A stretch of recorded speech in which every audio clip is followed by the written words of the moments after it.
कहते हैं ज़्यादा पूजा पाठ करने से दुख दर्द तकलीफ को निमंत्रण देना है। तो क्या ये सच है? तो हाँ, ये सच है। जय श्री राम, जय श्री हनुमान जी महाराज जी। कैसे हैं आप सब? मुझे पूरी आशा है कि आप सब स्वस्थ होंगे, मस्त होंगे, प्रभु की भक्ति करते होंगे और श्री हनुमान जी महाराज का आशीर्वाद आपसे भक्तों पर बना होगा। दोस्तों, कहते हैं ज़्यादा पूजा पाठ करने से दुख दर्द तकलीफ को निमंत्रण देना है। तो क्या ये सच है? तो हाँ, ये सच है कि ज़्यादा पूजा पाठ करने से होता क्या है, जब हम पूजा पाठ भगवान की ज़्यादा शुरू कर देते हैं ना, तो जो प्रारब्ध है ना वो नष्ट होने लगते हैं, वो जल्दी जल्दी नष्ट होने लगते हैं ज़्यादा पूजा पाठ करने से। इसलिए ऐसा होता है कि जब हम पूजा पाठ करने लगते हैं तो दुख दर्द तकलीफ ज़्यादा आने लगती है, जल्दी जल्दी आने लगती है, क्योंकि जो हमारा प्रारब्ध है ना वो नष्ट होने लगता है। लेकिन ये नहीं है कि दुख दर्द तकलीफ बनी रहेगी। आगे चल के ना हमारे लिए जो आज हम पूजा पाठ कर रहे हैं, है ना, वो बहुत ही फलदायी होने वाली है, क्योंकि प्रारब्ध तो हमारा नष्ट हो जाएगा, लेकिन आने वाला समय जो हमारे लिए है ना वो बहुत ही सुखमय होगा, मंगलमय होगा। तो आप ये ना सोचें कि पूजा पाठ करने से दुख दर्द तकलीफ आती है, तकलीफ आ रही है, दुख दर्द आ भी रहे हैं तो आने दीजिए। जो आपका किसी जन्म का बुरा कर्म था, जो प्रारब्ध लिख चुके थे, वो नष्ट हो रहे हैं। ये सोच के आप शांति रखिए और प्रभु की भक्ति में लगे रहिए। एक बहन मेरे से पूछती हैं कि दीदी क्या राम नाम बिस्तर में बैठ के लिख सकते हैं? तो ये सवाल जो है ना काफ़ी बार मुझसे पूछा गया है कि दीदी क्या राम नाम बिस्तर में बैठ के लिख सकते हैं? तो देखिए, मैं ये बात पहले भी कई बार बता चुकी हूँ कि जहाँ भी आपको सुकून मिलता है, जहाँ भी बैठने में आपको शांति मिलती है, आप वहाँ बैठ के भगवान का नाम लिखें। ठीक है? ऐसा नहीं है कि आप बिस्तर में बैठ के नहीं लिख सकते, आपको भगवान के सामने बैठ के लिखना है, ऐसा नहीं है। तो देखिए, भगवान का नाम जहाँ भी बैठकर आपको लिखने में सुकून मिलता है, आप वहाँ बैठ के भगवान का नाम लिखें। बिल्कुल, आप बिस्तर में बैठ के लिख सकती हैं, आप नीचे बैठ के लिख सकती हैं, आप आसन में बैठ के लिख सकती हैं, आप भगवान के मंदिर के सामने बैठ के भगवान का नाम लिख सकती हैं। और किसी का सवाल था कि दीदी भगवान का नाम किस समय लिखें? तो इसका कोई समय निर्धारित नहीं है कि आपको इसी वक्त लिखना है, ऐसा बिल्कुल भी नहीं। जब आपको टाइम मिलता है, आप अपने टाइम के हिसाब से कीजिए, ठीक है? ऐसा नहीं है कि आपको इसी वक्त लिखना है, आपका यही टाइम है, ऐसा नहीं है। आपको सुबह टाइम मिलता है, आप सुबह लिखिए, दोपहर में आपको टाइम मिलता है, आप दोपहर में लिखिए, रात में आपको टाइम मिलता है, तो आप रात में भी लिख सकती हैं। आप अपनी सुविधा के अनुसार करें कि आपको किस चीज़ में सुकून मिल रहा है, किस वक्त आपको सुकून मिल रहा है राम नाम लिखने में। और हाँ, एक बात और बता दूँ, जो राम नाम की कॉपी है आपकी, उसे अभी आप अपने भगवान के मंदिर में रखें, ठीक है? पूजा स्थान में रखें, उसे आप यहाँ-वहाँ कहीं भी ना रखें। और काशी में राम नाम का बैंक है और काफ़ी ब्रांच खुल चुके हैं इसके, आप पता कर लीजिएगा, ऑनलाइन आपको पता चल जाएगा कि राम नाम की जो पुस्तिका है उसका क्या करना है। तो काशी अगर कोई जा रहा है, देखिएगा जो हमारे आस-पास के पंडित होते हैं ना, वो अधिकांश जाते ही हैं, तीर्थ स्थल में जाते ही हैं, तो आप उनके द्वारा भिजवा दीजिए। जो राम नाम की पुस्तिका उनको भिजवा दीजिए। अगर आपका जाना होता है तो आप भी जाके वहाँ पे जमा कर सकते हैं। उससे होगा कि आपको जैसे हमारी बैंक की पासबुक होती है ना, आपको उसी तरह से राम नाम का एक पासबुक मिलेगा। भगवान ना करे कभी किसी मुसीबत में पड़ जाते हैं आप, आपको पैसे की ज़रूरत पड़ती है, तो आप उस चीज़ से लोन भी ले सकते हैं। अपनी समस्या को बता के राम नाम से लोन भी ले सकते हैं। लेकिन जो लोन है ना, उसे वापस भी करना होगा। इसके अलावा आप अगर वहाँ जाते हैं जहाँ पे आपका राम नाम का खाता खुल गया है, आप वहाँ जाएँगे और जिसे भी आप अपने साथ लेके जाएँगे, आपका रहना, खाना, सोना, हर चीज़ वहाँ पे फ्री होगा। आपके लिए हर सुविधा वहाँ पे फ्री होगी। तो हाँ, वहाँ आपको पासबुक मिल जाएगी, एक स्लिप मिलेगी आपको, ठीक है? तो आपके नाम की मिलेगी, जिसने राम नाम लिखे हैं तो उसके नाम से मिलेगी। और राम नाम 1.25 लाख अगर है तो आप कर दीजिए, 1.25 लाख में ही खुलता है। मैंने भी यही सुना है कि 1.25 लाख में ही राम नाम का खाता वहाँ पे खुलता है। बाकी हमारे यहाँ से एक संत गए थे, तो उन्होंने तो 1 लाख लिखा है, उनका खाता खुल चुका है। उनके द्वारा मुझे इस चीज़ की जानकारी मिली है कि काशी में राम नाम का बैंक है, वहाँ पे खाता खुलता है, पासबुक मिलती है और 1 लाख वो लिख चुके हैं, 25,000 उन्हें अभी लिखना बाकी है, तो वो बाद में लिख के जमा कर देंगे, ठीक है? तो अगर आप लिख रहे हैं, लिख चुके हैं और या लिखने का सोच भी रहे हैं, तो मैं आपको बता देती हूँ कि आप जो है ना, उस पुस्तिका को आप भगवान के स्थान में रखें, यहाँ-वहाँ कहीं भी ना रखें। और जब पूरे लिख जाएँ तो आप उसे राम नाम के बैंक में जमा कर दीजिए। एक बात मैं आपको बताऊँ, काफ़ी समय की बात होगी, मैं छोटी थी, तो हमारे गाँव में एक महाराज जी आए थे, तो तब की मैं उस समय बहुत छोटी थी। तो उन्होंने मुझसे एक बात कही थी कि बेटा तुम राम नाम लिखो, सीताराम सीताराम लिखो, सीताराम सीताराम लिखते जाओ, और जब आपका वो 1.25 लाख हो जाए तो आप उसे बहते जल में प्रवाहित कर देना, नर्मदा जल में आप उसे प्रवाहित कर देना। उस समय मैं बहुत छोटी थी, ये तब की बात थी, और राम नाम का जाप या फिर पूजा या फिर राम क्या है क्या नहीं, उन्हें आज समझा, उन्हें आज जाना।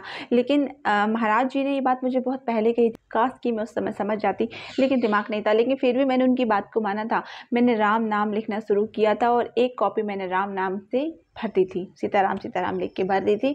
लेकिन हुआ ये था कि जो हम जहाँ रहते थे, रेंट पे रहते थे, तो वो घर गिर गया, तो वो पुस्तिका भी वहाँ पे दब गई। तो मैं लिख भी नहीं पाई, दोबारा से कोशिश भी नहीं की, लेकिन काफ़ी सारा मैं लिख चुकी थी। तब कि उस समय तो मुझे दिमाग भी नहीं था। महाराज जी ने मेरे से ये कहा था कि बेटा तुम राम नाम सीताराम सीताराम लिखो, बेटा तुम सीताराम सीताराम लिखो, 1.25 लाख लिखना और उसे बहते जल में प्रवाहित कर देना, और तुम्हारी जो भी मनोकामना होगी, जो भी तुम्हारी मंशा है, भगवान उसे पूरा करेंगे। तो मुझे किसी गुरु जी ने ये बात कही थी, तो आज मैं आपको ये बात बता रही हूँ कि आप राम राम लिख रहे हैं, अच्छी बात है, लिखने का सोच रहे हैं तो बिल्कुल लिखिए, इस चीज़ में बिल्कुल आगे बढ़िए, 1.25 लाख लिखिए और आप इसे काशी में जमा करा दीजिए। वहाँ की खासियत पता है क्या है कि वहाँ पे बहुत सारी पुस्तिका जमा है, बहुत सारी राम नाम की, लेकिन वहाँ पे कभी एक कागज़ भी ख़राब नहीं होता। जैसे हमारे यहाँ कागज़ पड़े होते हैं ना, ख़राब हो जाते हैं, दी लग जाती है, लेकिन वहाँ पे ऐसा नहीं है। वहाँ पे सारे पेपर, जो भी पुस्तिका हैं, बहुत ही सुरक्षित हैं, हमेशा सुरक्षित रखी जाती है। तो आप भी वहाँ पे अपनी पुस्तिका जमा करा दीजिए। और एक सवाल और कि दीदी, क्या राम नाम आप पवित्र दिनों में लिख सकते हैं? तो ये सवाल का जवाब भी मैं कई सारी वीडियो में देख चुकी हूँ, लेकिन होता क्या है कि मेरी जो बहनें हैं पुराना वीडियो नहीं देखती या फिर आधा वीडियो देखती हैं, तो बीच का सुन नहीं पाती जो मैं बोल देती हूँ।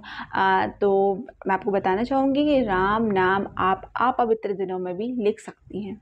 इसमें कोई भी प्रतिबंध नहीं है कि आप राम नाम नहीं लिख सकती, ठीक है। क्या है कि एक बात, जैसे कि मैं कई बार बता चुकी हूँ, मेरे पास एक पुस्तिका है राम नाम की, और मैं पहले भी दिखा चुकी हूँ, मैं आपको दिखा दूंगी, आप देख लीजिएगा कि राम नाम जो है ना, अगर दरबार बना है, किसी पुस्तिका में राम का दरबार बना है, तो आप उसका इस्तेमाल ना करें, ठीक है। हमारे प्रभु का, हमारे आराध्य देव का अगर उसमें चित्र बना हुआ है तो आप उसका इस्तेमाल ना करें। इसके अलावा आप जैसे मार्केट में नॉर्मल किताबें मिलती हैं, बुक्स मिलती हैं, आप उनको ले सकते हैं, उनमें लिख सकते हैं, उसमें कोई भी पाबंदी नहीं है, कोई भी प्रतिबंध नहीं है, क्योंकि अपवित्र दिन ऐसे होते हैं कि इन दिनों में भगवान को स्पर्श नहीं करना चाहिए, है ना।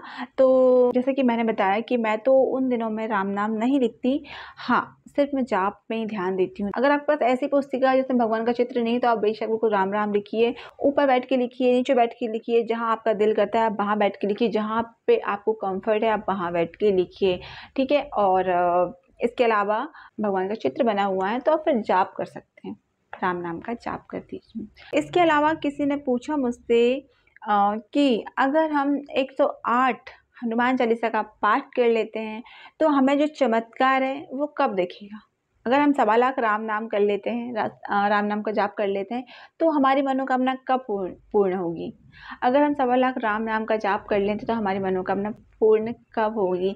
तो देखिए, इसके लिए कोई समय निर्धारित नहीं है। अगर आपका प्रारब्ध नष्ट हो चुका है तो तुरंत आपको उसका फल मिलेगा, तुरंत। आप 1.25 लाख राम नाम कंप्लीट करेंगे ना, संकल्प पूरा करेंगे, या फिर 108 हनुमान चालीसा के पाठ कंप्लीट करेंगे, आपको तुरंत उसका अनुभव होने लगेगा, आपको उसका चमत्कार दिखने लगेगा और आपकी जो मनोकामना है वो पूरी होने लगेगी, हो जाएगी। लेकिन ऐसा कहाँ होता है, हम सभी के इतने पूरे कर्म रहे होंगे किसी जन्म के, जो प्रारब्ध लिखे हैं, जो आज भुगतना पड़ रहा है या पड़ेगा, इससे बेहतर है कि हम आज ही से अपने प्रभु के नाम का जाप शुरू कर दें, ठीक है। इससे हमारा प्रारब्ध भी नष्ट होगा और आने वाला जो हमारा वक्त है, हमारा समय है, वो मंगलमय होगा। और जो आने वाले समय में हमसे बुरी चीज़ें होने वाली हैं, वहाँ वो हमसे नहीं होने वाली, वो हमसे नहीं होंगे। हमारे भगवान हमें थाम लेंगे, ठीक है, हमसे कुछ ही बुरा नहीं होने देंगे। तो आप जो कह रहे थे कि 1.25 लाख राम नाम का जाप करने से या फिर 108 हनुमान चालीसा का पाठ करने के बाद कब मेरी मनोकामना पूरी होगी, तो इसका कोई समय नहीं है, कोई निर्धारित नहीं है। हो सकता है कि आपके भाग्य बहुत अच्छे हों, है ना, आपका प्रारब्ध बहुत अच्छा हो, तो हो सकता है कि आप ये सब कंप्लीट करें और आपको तुरंत उसका फल मिल जाए, आपको चमत्कार दिख जाए और आपकी मनोकामना पूर्ण हो जाए। तो आप बिल्कुल कीजिए। मैं तो आपसे यही कहूँगी कि आप राम नाम का जाप कीजिए, हनुमान चालीसा का पाठ भी कीजिए, ठीक है। और अगर तुरंत में भी आपको उसका चमत्कार नहीं दिखता है तो धीरे धीरे ज़रूर से देखिएगा, क्योंकि भगवान का नाम ऐसा है कि चाहे हम मन से लें, गैर मन से लें, ठीक है, धोखे से भी हमारे मुंह से अगर भगवान का नाम निकल गया ना तो बहुत ही पावनकारी नाम है, वो फलदायी है। हमारे भगवान का नाम हमें हमेशा सुख देने वाला है, फल देने वाला है। जिस प्रकार बिजली चाहे धोखे से छू जाए हमें या फिर जानबूझ के हम उसे छू दें, वो अपना असर दिखाएगी ना, वैसे ही हमारे भगवान का नाम है। चाहे हम खुद से अपने भगवान का नाम लें, दिल से लें, या फिर गलती से हमारे मुंह से भगवान का नाम निकल जाए, वो फलदायी होता ही है। एक बहन मेरी मुझसे पूछती हैं कि दीदी राम नाम एक दिन में लिख सकते हैं? शायद 11,000 एक दिन में राम नाम लिख सकते हैं। फिर उन्होंने 2 दिन में बोला। तो देखिए बहन, मैं आपसे ये कहना चाहूँगी कि अगर आप कोशिश करना चाहते हैं, कहते हैं कोशिश करने वालों की हार नहीं होती। अगर आप कोशिश करना चाहती हैं तो मैं आपसे ये कहूँगी आप संकल्प ना लें, संकल्प नहीं लें, क्योंकि बहुत मुश्किल लग रहा है मुझे कि आप 2 दिन में 11,000 राम नाम लिख पाएँ। क्योंकि ऐसा तो है नहीं कि आप बिल्कुल फ्री हैं, आपका कोई काम नहीं होगा। हम सभी के घर में बहुत काम होता है, कई तरह के काम आ जाते हैं, है ना? तो आप संकल्प तो बिल्कुल ना लें, बस आप लिखें। अगर आप 1 हफ्ते में भी लिख पाती हैं तो बहुत ही अच्छा है, ठीक है, मनोकामना आपकी पूर्ण होगी। अगर आप 1 दिन में भी लिखती हैं तो मैं तो आपसे ये कहूँगी कि आप संकल्प के बिना लिखें, संकल्प ना लें, ठीक है। संकल्प उसी चीज़ का लेना चाहिए जो कि जिसे हमें लगता है कि हम इसे पूरा कर सकते हैं, क्योंकि ये चीज़ मैंने कभी करी नहीं है, तो इस चीज़ के लिए मैं तो आपसे बिल्कुल नहीं कहूँगी कि आप संकल्प ले लें 2 दिन का। 2 दिन में आप 11,000 राम नाम लिख लें, क्योंकि 1 पेज लिखने में ही ना हाथ में दर्द होने लगता है या फिर कमर में दर्द होने लगता है मेरे, ठीक है, मैं अपना बता रही हूँ। तो बाकी आप देख लीजिए, अगर आपकी हैबिट में है लिखना, आप जल्दी-जल्दी लिख सकती हैं, तो बिल्कुल आप लिखिए, कोशिश कीजिए, लेकिन मेरी बात माने तो आप संकल्प मत लीजिए। संकल्प नहीं लीजिए, आप अपनी इच्छा अनुसार लिखिए, ठीक है? ऐसा बिल्कुल भी नहीं होता यार कि हम जब संकल्प से कोई चीज़ करेंगे तभी हमारी मनोकामना पूर्ण होगी, ऐसा नहीं होता। जब हमारी मनोकामना पूर्ण होती है, जब हमारे प्रारब्ध नष्ट होने लगते हैं। जो हमसे गलतियाँ हुई हैं ना किसी जन्म में, जब वो सारे पाप हमारे नष्ट होने लगते हैं ना, हो जाते हैं, तब फटाफट हमारी मनोकामना यहाँ पूरी होगी। हमारे भगवान हमारी जल्दी-जल्दी यहाँ पे मनोकामना पूरी होंगी। जो भी इच्छा है, जो भी चाहत है, पैसों की चाहत है, शोहरत की चाहत है, आप चाहते हैं कि आपका खूब नाम हो, आपका यश हो, है ना? तो वो कब होगा? जब आपके प्रारब्ध नष्ट हो जाएँगे। तो संकल्प के बिना आप लिखना शुरू कीजिए, देखिएगा संकल्प के बिना करेंगे ना तो 5 दिन में आप लिख लेंगे, आपको दिक्कत नहीं होगी। है ना? तो ये था मेरा आज का वीडियो। मैं फिर मिलूँगी आपको किसी दिन किसी और वीडियो में। मैं आशा करती हूँ कि जितनी बातें मैंने आपको यहाँ बताई हैं, आपके लिए कुछ ना कुछ काम की ज़रूर से होंगी। और अगर आपको ये वीडियो मिल चुका है तो कमेंट बॉक्स में जय श्री राम ज़रूर से लिखिए। और हाँ, तो अपना बहुत सारा ख्याल रखिए, भक्ति मार्ग में बने रहिए। हनुमान जी महाराज आप सभी पे अपनी ढेर सारी कृपा बरसाएँ। मेरे आराध्य प्रभु श्री राम आप सभी पे अपना प्यार आशीर्वाद बना के रखें। जय श्री राम, जय श्री हनुमान जी महाराज की। Bye bye.